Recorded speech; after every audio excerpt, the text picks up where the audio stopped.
I asked her what dying was like, and she said, "Peter, you've no idea.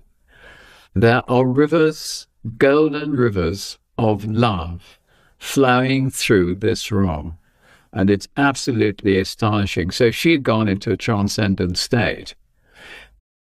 But why don't we hear about this? We don't hear about it because we don't ask.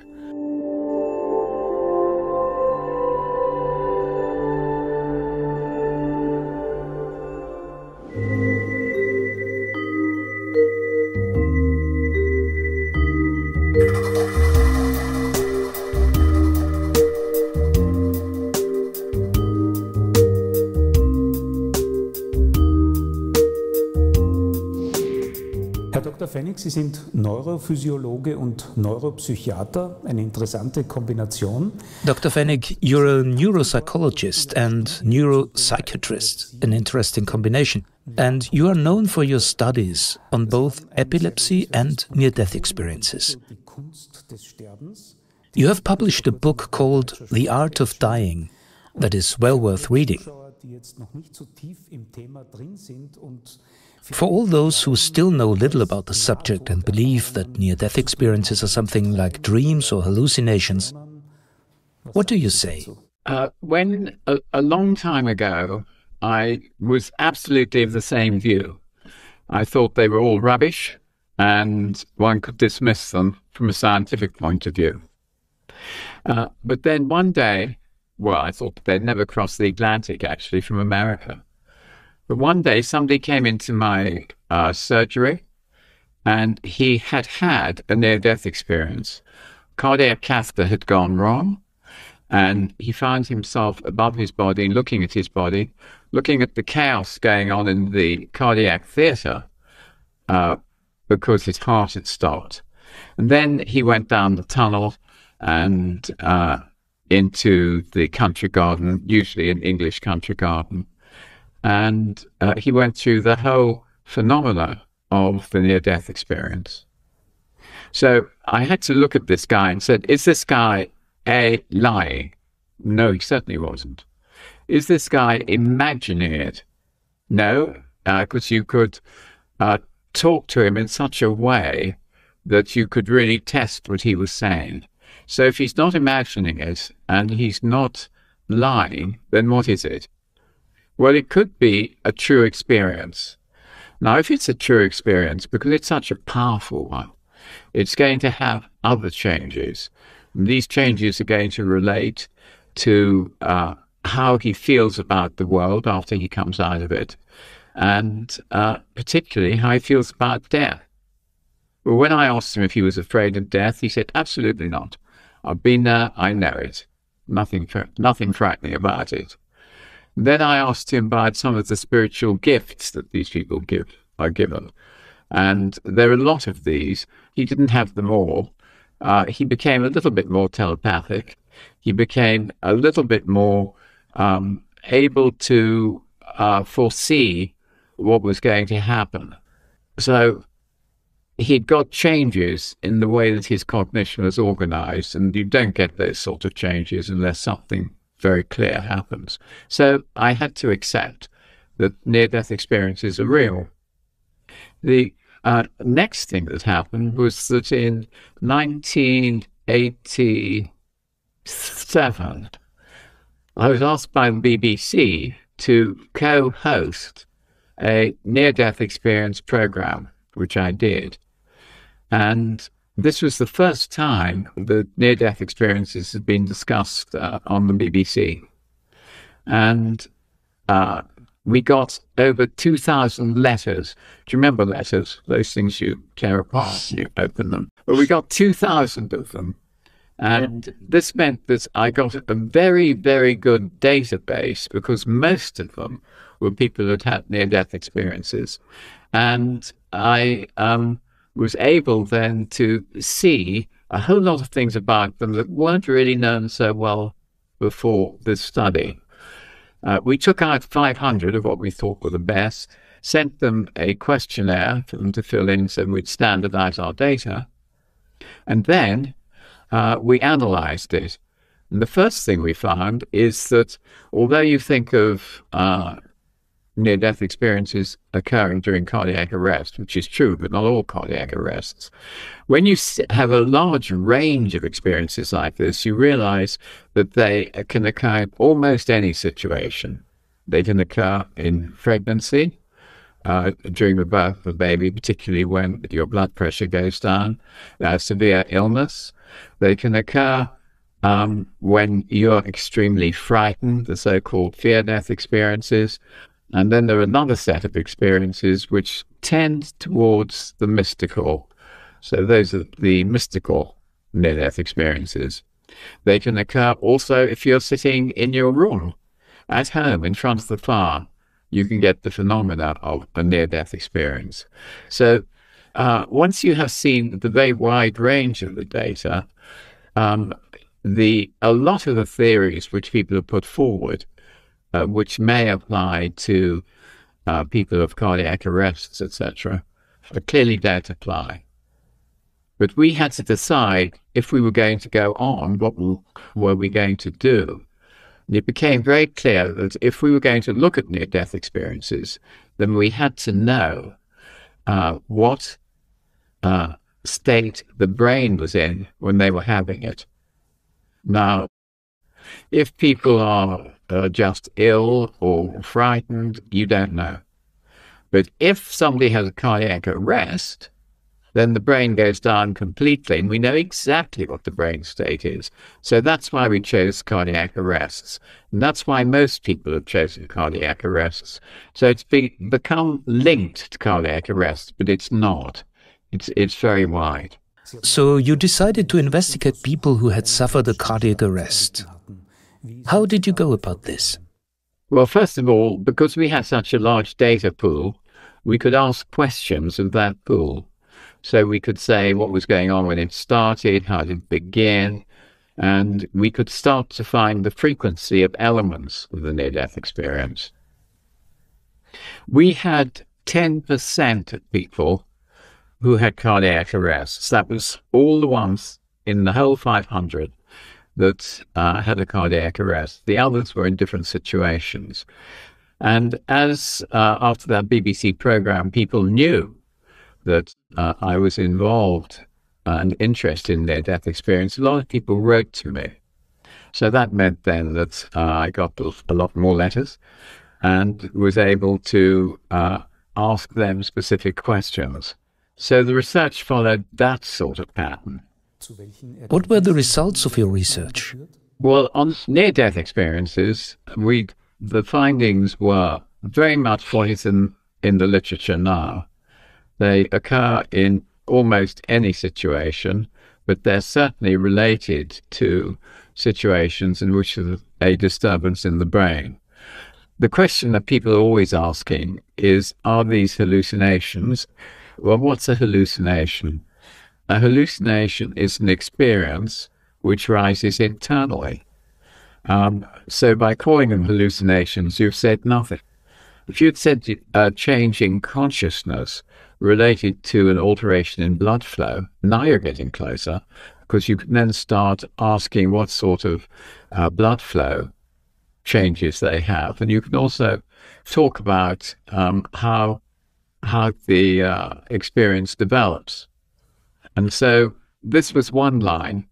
But while I was working on this, it seemed to me that if I was really saying that the near-death experience was a true phenomenon and not just something which people were making up or something they were imagining or just a hallucination without a cause, then it could be the model for the dying process.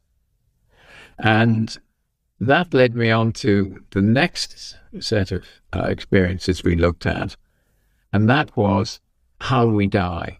Now remember, you have to go right back to 2003, and then there was very little known about it. There were about 4 or 5 papers, and I'm not exaggerating, so you could become a world authority on what happens to you when you die, just by reading 5 papers. I mean, it's astonishing. There's very little information.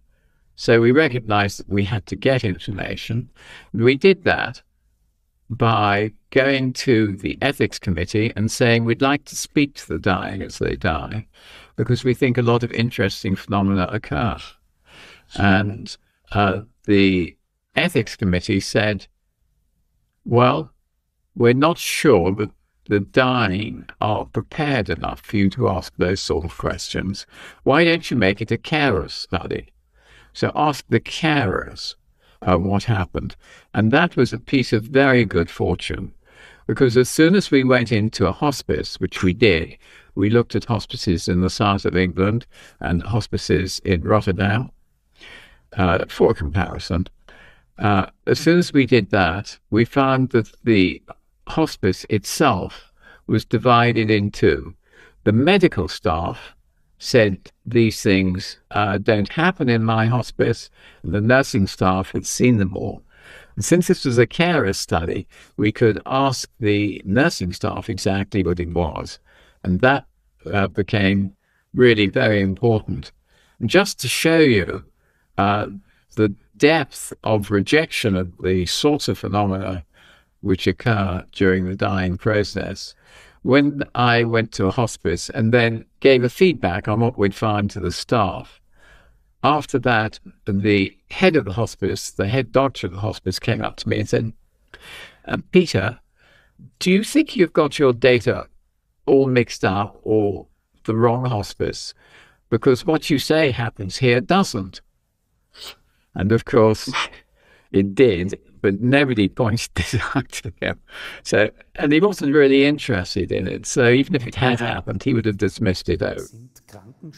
Are nurses and carers generally more interested in near-death phenomena than doctors? Well, that's an extremely good question. It's a very good question, and it's got two components to it. The first is that in medicine, we're using more or less the old science of the Renaissance. Everything is material, and things like spiritual experiences don't occur. If they do, they're hallucinations. And if you apply that sort of science, then the phenomena which occur when you're dying are very little interest to them. So they don't ask questions about them. And not only that, they're slightly antagonistic to it, or were then. Things have changed now. And so if the nurses brought it up, they were always dismissed. And what's worse is if the patients brought it up, they were dismissed too by the medical staff. Oh, don't worry, it's the morphine talking, or it's you're a little confused last night, rather than giving the full weight of the experience that the person had had in the explanation of what was going on. So there's two reasons. One, because they're using a wrong science.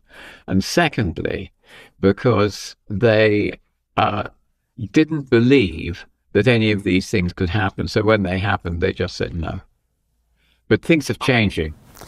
In Ihrem neuen Buch, Die Kunst des Sterbens. In your book, The Art of Dying, you quote a nurse as saying, "They know when the dying see the dead that their time to go is near." What happens when you die? If we look at the process of dying, and then we can talk about all these phenomena. Okay, all right. The process of dying starts in some people, not all that number, with a premonition that you're going to die. I've got a lot of accounts of premonitions, and they start about 6 months before. And there's some that start, that they have them maybe a week or even a few days before. And the premonition is usually very accurate, and the person then will in fact have what happens to them in the premonition, and they will die. One example is a man who said he knew he was going to die, and he'd got 2 small children and a wife, and he worked overseas, and he told his wife that he was going to die, and he got all his affairs in order. And he then said, well, it will be soon. But neither of them could think, because he's a very healthy young man with a young family. There's no way he wanted to die. And then his company sent him on a trip abroad. And the plane that they were in crashed and he was killed. So that's one end.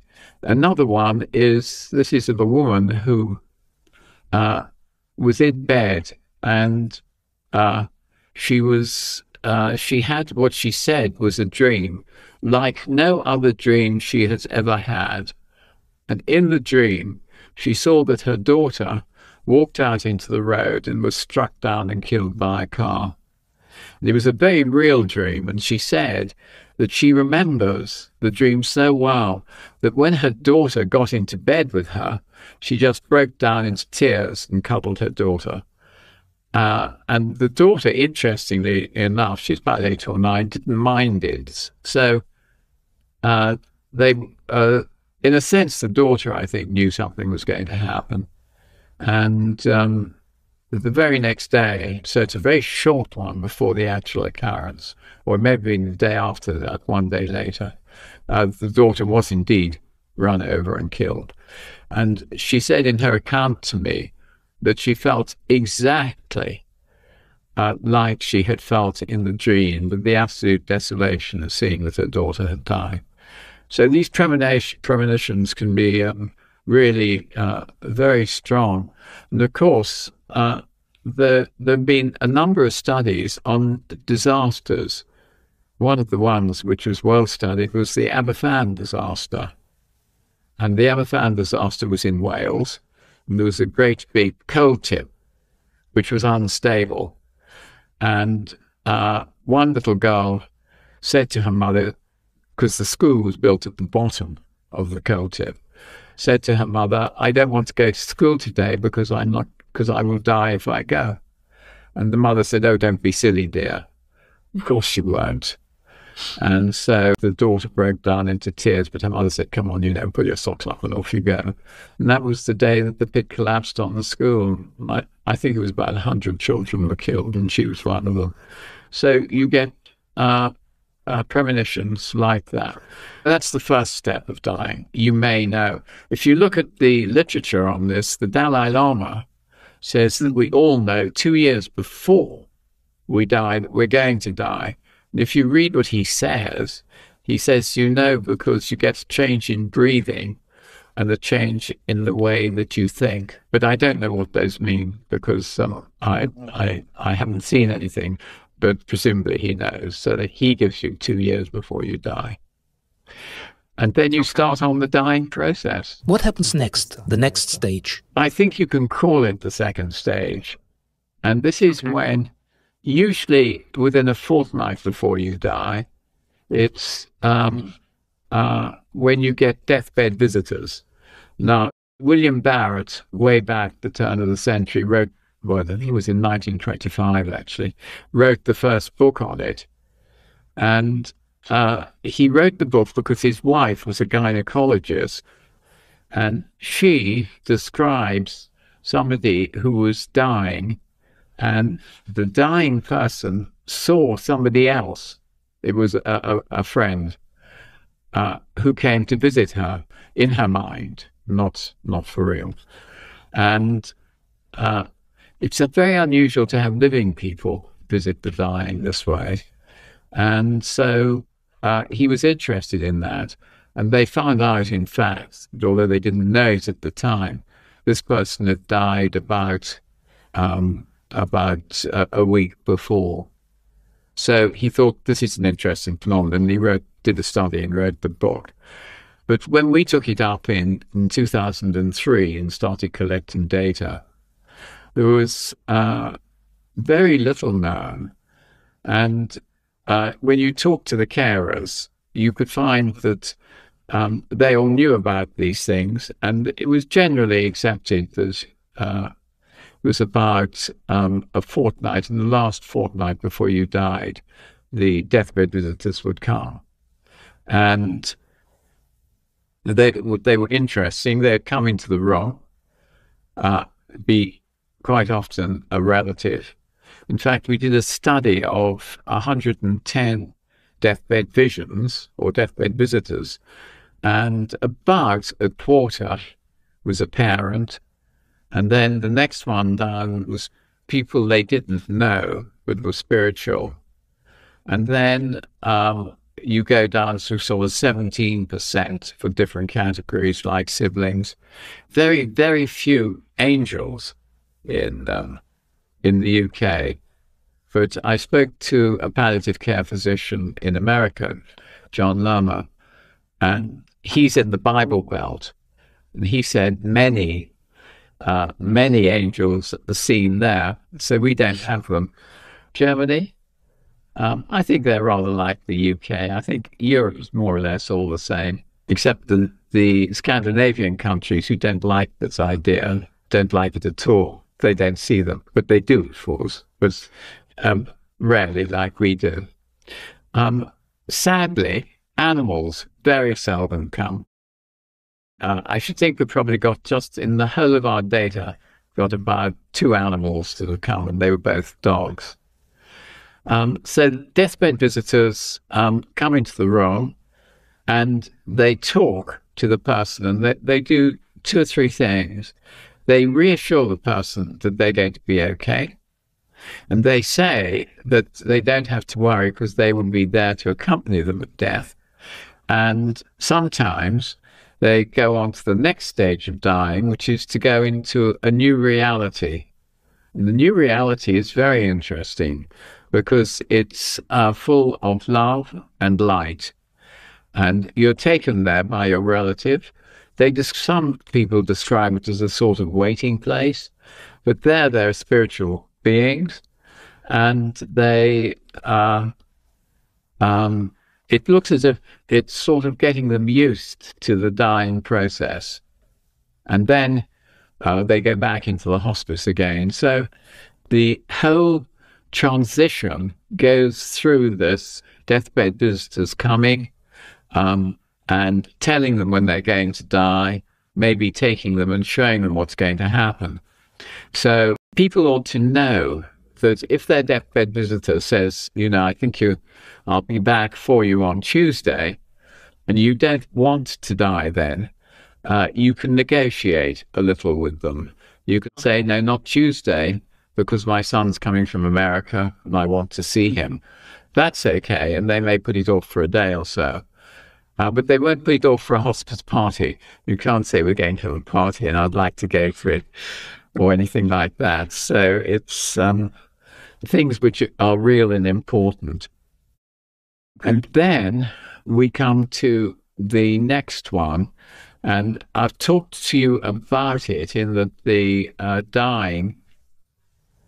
deathbed visitors take the dying to this new reality, and it's very, very real, full of light, full of love, full of spiritual beings, very reassuring, very comforting. And not all of them, but many people go there. Are there any other phenomena in this dying phase that you have been told about? The last thing that happens to some people, this really is an area which I've tried to interest the doctors in and have succeeded, because there's going to be a big American NIH study on it. It's called, the Victorians in England called it lightening up before death, and we call it now terminal lucidity. Terminal lucidity means that suddenly people who are unconscious come to full consciousness. And in some of the nursing homes we went into, they said, yes, they had people who were terminally lucid.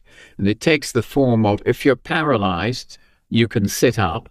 You may have had a stroke down one side and you can sit up. And you may have had Alzheimer's disease for several years and not been able to recognize your relatives. But in this occasion of terminal lucidity, the person sits up, greets his relatives, recognizes them, says goodbye to them, and then dies. Remarkable. And what follows in the process of dying? And then that is the actual moment of death.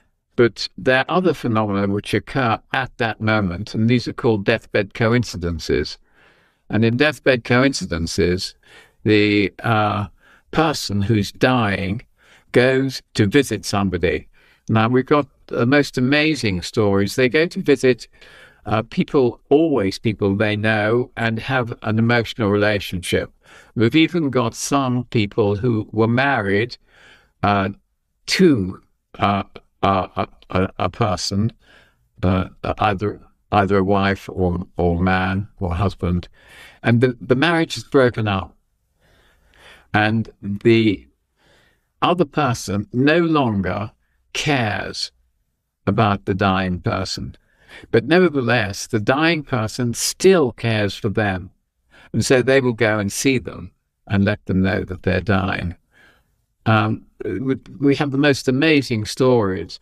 And a nice one from Australia. A woman was in bed and woke up. And she saw in her mind's eye her son coming towards her, dripping wet. And as he came towards her, he slowly changed until he became transcendent and surrounded by light. And he said to his mother, "Don't worry, Mum, please, because I'm absolutely okay." And then the vision faded. And she knew at that moment that her son had died. And so, as she was in Australia and the son was in the UK, she waited until the time had changed and she could phone the UK. So she phoned up to find out how he was, knowing that he was dead. And she was told that, in fact, the previous evening, he had, in fact, gone out in his boat and was drowned. And what is interesting is the similarity of his first appearance to her, when he appeared dripping wet, and then the transition to a much more spiritual state, if you like. We've got one where something happened to a submariner in a submarine. And he got a visit from his grandfather, and his grandfather told him that it was his time to move on. And the guy in the submarine knew that he had died. But in submarines, you're never given bad news. And so it wasn't until they had surfaced again and gone back to dock that he'd heard that on that precise evening, at that precise time, his grandfather had in fact died. So you can even find people in submarines. Dying is a process, but there is also talk of a specific time of death. Are there also known phenomena that relate to this particular moment? The actual death process itself is really amazing. We have accounts of lights in the room when you die. We have accounts of clocks which stop. I don't know if they sing in Germany the song, "My grandfather's clock stopped dead, never to again," when the old man died. I don't know if you have that song. It was written by an American songwriter.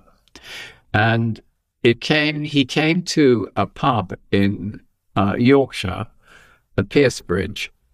And the story was that there were two brothers who lived there. And when the first brother died, this clock, which had been very regular, went slow. And when the last brother died, it stopped at the time that the brother died. So clocks are sensitive, and I was looking at a number of accounts of clocks and wondering what happens in this digital age. Do clocks stop like they used to with wind-up ones? And the answer is yes, they do. They flash the time of death. We've got one which stopped at the time of death, but it was left with those numbers and was flashing the time of death. So clocks are still affected. We've got other ones about animals. Cats and dogs, away from where the person is, will howl. Or cats, in fact, tend to be very unhappy and rush around the room at the moment of death. Taken as a whole, the phenomena seem to confirm that dying is a very special process for human consciousness. It looks as if the whole phenomena of dying is a very complex one as far as our understanding of consciousness is concerned. I mean, if you like the Bible, it's in the Bible. When Christ died, the veil of the temple was torn in half, which is a pretty strong thing to happen. But once you have seen the phenomena which occur when ordinary people die, it's not surprising if you have exceptional people that you get exceptional phenomena at death.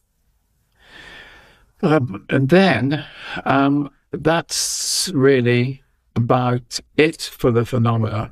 So what happens is then that the lights go out when they take their last breath. Oh, there's one more, and that is a transformation.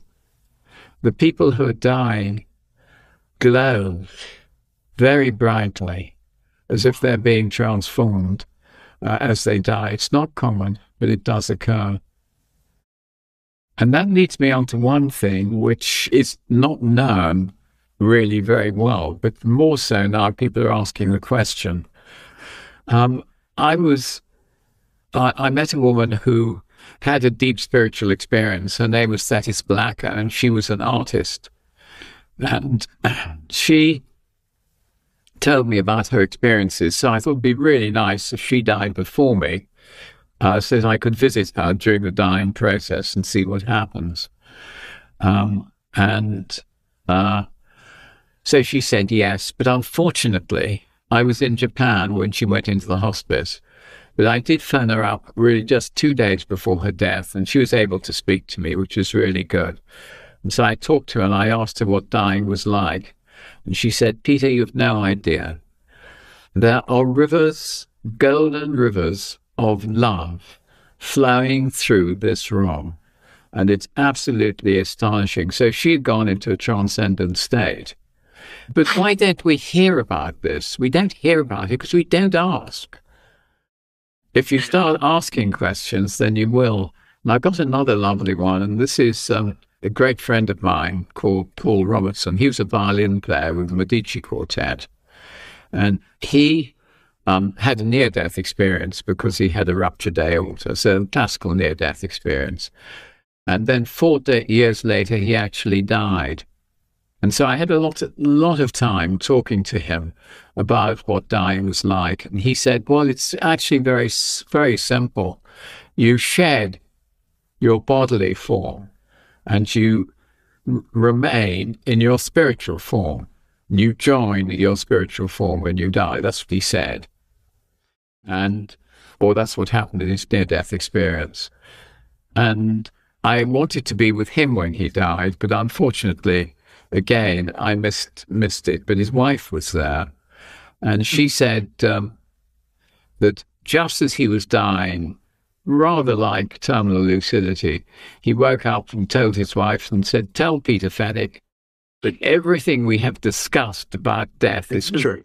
Then he lay back and died. A remarkable occurrence. If you are facing death yourself, and we will all find ourselves in this situation, what do you think is important about it? It's so important that people understand what the dying process is. What you have to do is learn that in the first stage of the dying process, you have to clean yourself. That means you have to give up all your attachments. If you don't give up your attachments, then you'll have a very difficult death. And this has been looked at by a palliative care physician in Zurich by the name of Monica Renz. And she has looked at 2 cohorts of people who died from carcinoma. And she has looked in rather more detail than we did, because she did interviews 3 times a day with the dying people and find out what their mental states were. And so she is able to say now what you have to do and what you don't do. You don't go into the dying process and deny it. You don't go into the dying process while you're still fighting with your family. You don't go into the dying process when you're afraid, because all that will generate even more anxiety. So if you get through that first phase, which she calls first transition, Then or pre-transition, you then go into the second phase. And in the second phase, it's a bit of an uncomfortable phase because you are sensing the actual dying process itself. And so your ego structures, those ones which maintain the feeling of I, break down. And then you go to post-transition. And you're in a state which we are beginning to understand as scientists called non-duality. And in non-duality, in fact, you fuse with the cosmos. So you go from pre-transition to transition to post-transition, and the steps are fairly well understood, certainly by Monica Renz. And the very exciting thing is that you can teach people about it, and you can teach them the steps. And that means then that they have a much easier death process. If you're really at the cutting edge of palliative care, there is a suggestion now that some of the mental states of those people who are given ketamine, which is an anesthetic, and also a hallucinogenic drug, are very much like the dying process. And so I suspect, probably not in my lifetime, but within 10 years, people will be prepared for death by giving them ketamine. If I have understood you correctly, the most important lesson in the dying process is to let go. The first thing they must do, and the most important, they must read about it and understand it, because there are now a number of studies on the death process. And then secondly, they must give up their attachments and come to accept death. And the one group in Monica Renz's study that had least death anxiety were those who were curious about the phenomena. So what I always tell people now is that as you're coming up to death, be curious. And being curious about it is important because it's very difficult to hold fear at the same time as you're curious. In your book, you also emphasize the importance of reconciliation and forgiveness in the dying process. If you're dying, you must forgive people, because if you don't, you'll go through the dying process and you won't be able to go through it cleanly. You'll be thinking about them, you'll feel guilty or you'll feel angry, and that will disturb the dying process. So it's very, very important that you forgive everybody. And if there are any family quarrels or anything, for heaven's sake, have the family in there and put it all right before you die. It is enormously important. So forgiveness and lack of attachment to your things are very important. And what should people who have difficulties in this phase do? My suggestion is that if you have to learn about it. If you go into it, if you go into the dying process and you're still carrying the resentment with family rows and things, then tell yourself that you forgive them all and let it all go. You have to do that, because otherwise you'll be anxious. It'll be very traumatic for you. So you've got to clean yourself. This is the most important. Or just be curious about dying. Is there a soul that survives physical death?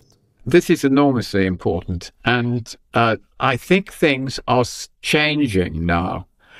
If you're a good scientist, or when I was a scientist at university, we couldn't talk about consciousness. We had to talk about levels of alertness, because you see, it was all dead matter.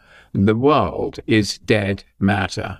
It's dead matter coming together by chance and then developing into higher forms of life driven by a chance, Darwinian process.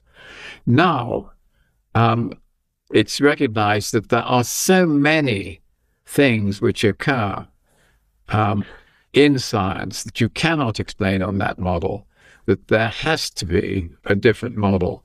And the current model is that consciousness probably is basic, and that it's certainly in everything.